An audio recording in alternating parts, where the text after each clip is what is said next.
et puis la connaissance spirituelle personnelle.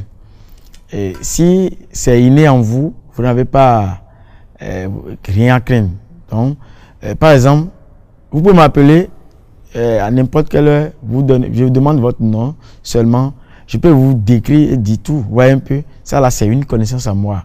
Donc c'est pas un esprit, j'irai parler ou bien dire, prendre devant pour pouvoir faire mes travaux. Non, c'est une connaissance qui est innée. Donc je ne dirais pas j'ai telle chose maintenant que j'utilise. Non, mais un spirituel doit avoir une connaissance spirituelle qui est dotée de lui.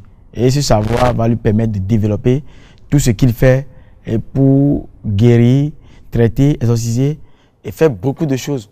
Sans ça, ça ne peut pas y aller. Donc c'est grâce à la connaissance innée en soi. C'est pour cela qu'il disait tout à l'heure qu'on ne se proclame pas spirituel. Non. On voit aujourd'hui, il y a plein des rounots, bokonos, des spirituels sur des réseaux sociaux.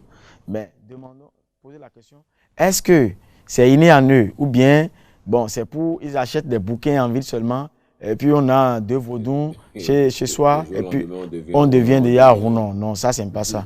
C'est comme le dit, j'ai dit ça avant-hier sur une chaîne ivoirienne, à Djamé TV. Le monde de la spiritualité est vaste, mais sa connaissance diffère. C'est-à-dire, nous sommes tous des spirituels.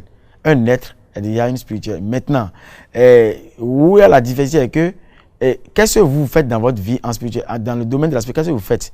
Moi, je suis un thérapeute exorciste. Mais peut-être que l'autre, c'est un guérisseur qui sait traiter le prostate, par exemple. Mais ce n'est pas dit que c'est la même chose. Vous voyez, ça diffère. Donc, c'est ça. La connaissance n'est pas la même chose.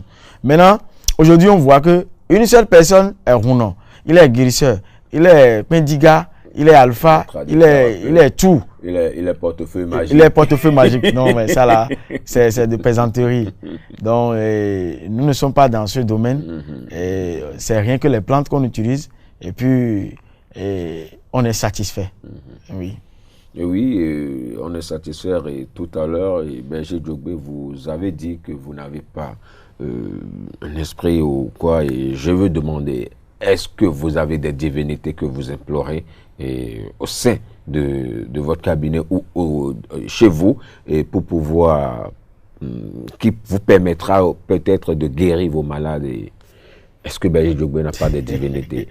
Encore une fois, sur le plateau de Cœur du Ministère, c'est ça. Il faut aller au fond du fond.